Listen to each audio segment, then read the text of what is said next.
So, you want to lose weight for summer? Well, in this video, I'm revealing exactly what I'm telling people to do. Because as a dietitian, I have the proven strategies that work. If you're new here, I'm Maria, welcome to the channel.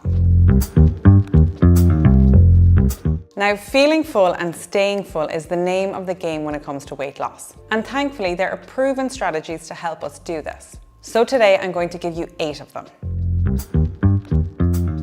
Avoid liquid calories if you're trying to lose weight. For some reason, when people think about diets and weight loss, what always comes to mind is drinking juices and smoothies. And I find this so funny as a dietitian because it's the complete opposite of what I recommend. The only time I really recommend these sorts of drinks is if I have a client who has a poor appetite or who is struggling to put on weight. The complete opposite. Because liquid calories do not provide us with the same satisfaction as biting and chewing our food. They are also already partially digested because they are blended down, so your body doesn't have to do much work. Think about the effort your body would have to go to eat, chew and break down an apple in comparison to just drinking some apple juice. Plus, we can typically consume a lot more food in its liquid form than if we were to eat it in its whole form. Now, I'm also going to give you a practical example. Okay, so we're going to take these 2 glasses and we're going to pretend that they are your stomach. Now, what we're going to do is we're going to fill the first stomach with liquid. Now, as you can see, every last nook and cranny and edge here is filled to the brim with liquid. Well, not this part. We're going to take another example. Take this stomach and fill it with salad. Lots of different types of crunchy salad. Now, there is still space here. It's about the same amount full, but there's still space in between all the different nooks and crannies. And it's the same thing in your stomach, just a little bit more complex. You can fill it with a lot more liquid. Even this glass is a lot heavier than this glass right now.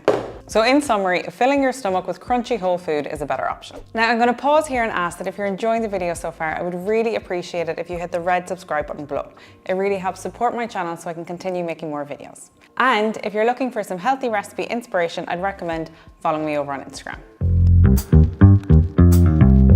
Now, I recommend intermittent fasting for some people, but not for the reasons that you might think. It doesn't seem to do anything magical to help you lose weight. But for most people, where they're going wrong or where they're struggling is that after dinner snacking or that late night munch. And if you start to tell yourself that come 7 p.m, you're finished eating, you're done for the day, no more chocolates or crisps, this can dramatically help. Now, you don't have to go to extreme eating windows, like only eating within a 6-hour period, for example. I don't think this is practical for most people, particularly if you have a job or a family or a social life. But what I will often recommend and what works for many of my clients is following a 12-hour period. So for example, if you have breakfast at 7 a.m, your last meal or snack would be again around 7 p.m. that evening. And this little bit of structure can really help for some people. If you want, you could try and reduce it to 10 hours, but a 12-hour window is pretty good for most. Plus, it'll really help with your digestion and nobody likes feeling bloated over the summer.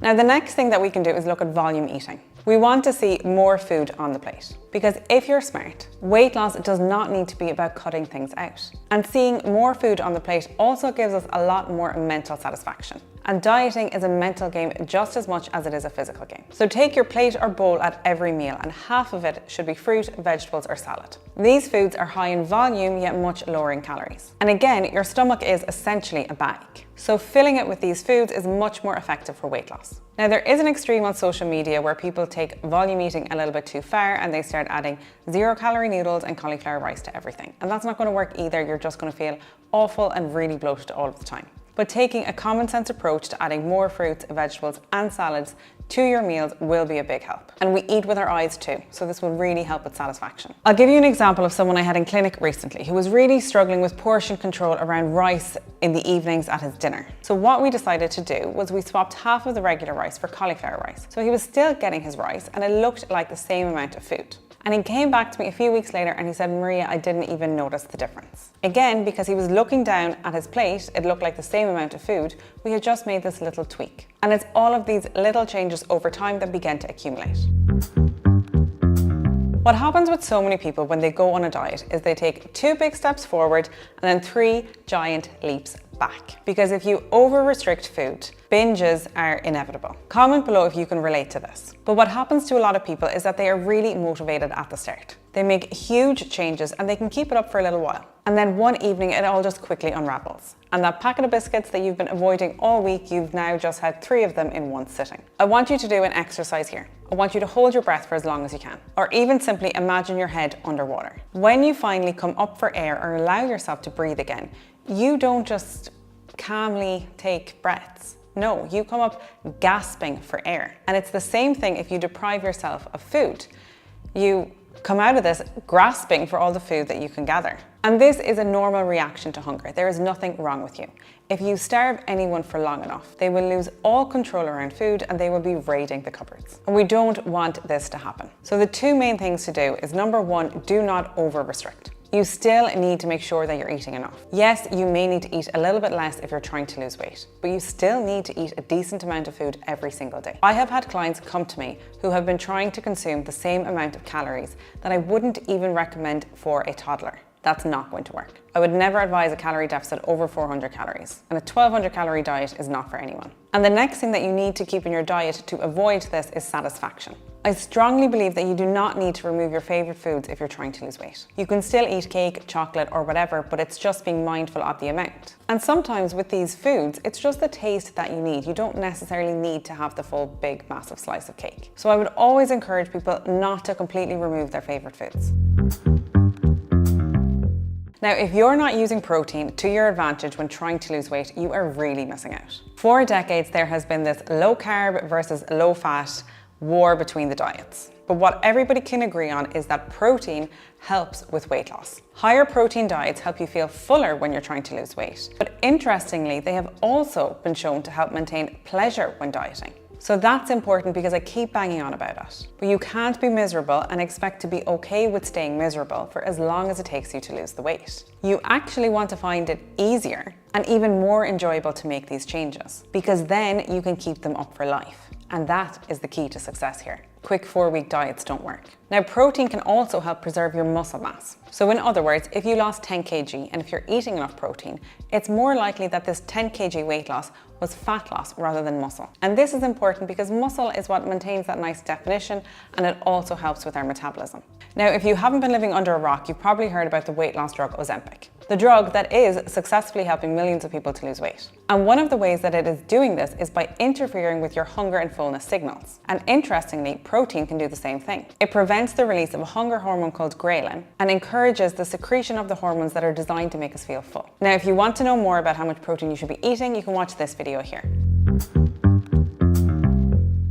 Now, many of us know that sleep is important, but we underestimate its role in helping us maintain our weight. And I want you to just think about it really practically for a second. We sleep to recharge our batteries and to gain energy. And another place that we gain energy is from food. So if you're not sleeping and regaining your energy this way, your brain is going to prompt you to look for energy in other sources, which is eating more food. And study after study shows that sleep deprivation leads to higher calorie intakes the next day. So trying to prioritize sleep is key. Now, I know everyone has different life demands and this might not be as practical for everyone, but it might be an easier thing to change than trying to join a gym or start a new running program, for example.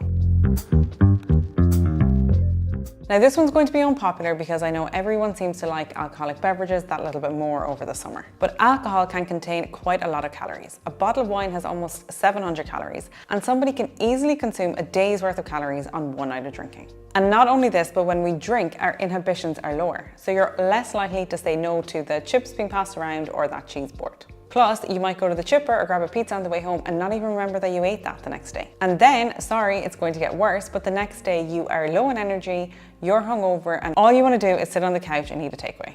So it's like a domino effect. Now, I'm not telling you not to enjoy yourself, I'm just giving you the information and you can do with it what you will. Now, finally, I just want us to get real about what we can do. Summer is probably already here by the time you're watching this video, but I do believe it's never too late if you're motivated to try to improve your health. However, research shows that safe weight loss is 5 to 10% of your body weight within 3 to 6 months, or 0.5 to 1% weight loss per week. So if you're 100 kg, this would look like 1 kg weight loss per week, or 1 to 2 pounds. And you don't want to go any higher than this, because what happens if you crash diet or you lose weight too quickly is that you lose weight but you don't maintain it. You end up gaining it back with a few extra pounds. And then over time, your set weight becomes higher and higher. And this is what we call metabolic adaptation. And that's because when you try to diet too extremely, your body tries to stay alive and it tries to preserve energy. So it lowers your basal metabolic rate. You also lose muscle mass, which isn't good because muscles burn calories. So what happens is, for example, a client might lose 3 stone, but then gain 4. They might lose 2, but then gain 3. And over time, they get heavier and heavier. And we know by now that restrictive diets do not work. Yes, you can try to lose weight, but you need to also be thinking how you're going to maintain this weight loss. And the key there is lifestyle change. Now, that is 8 strategies to help you manage your weight, but there are so many more. So let me know in the comments if you would like me to do a part 2, because really I'm only touching the surface today. As a thank you for making it all the way to the end of the video, I want to let you know about my free recipe ebook, which I've linked in the description box below. Thank you very much for watching. Stay happy and healthy, and I'll see you again next week.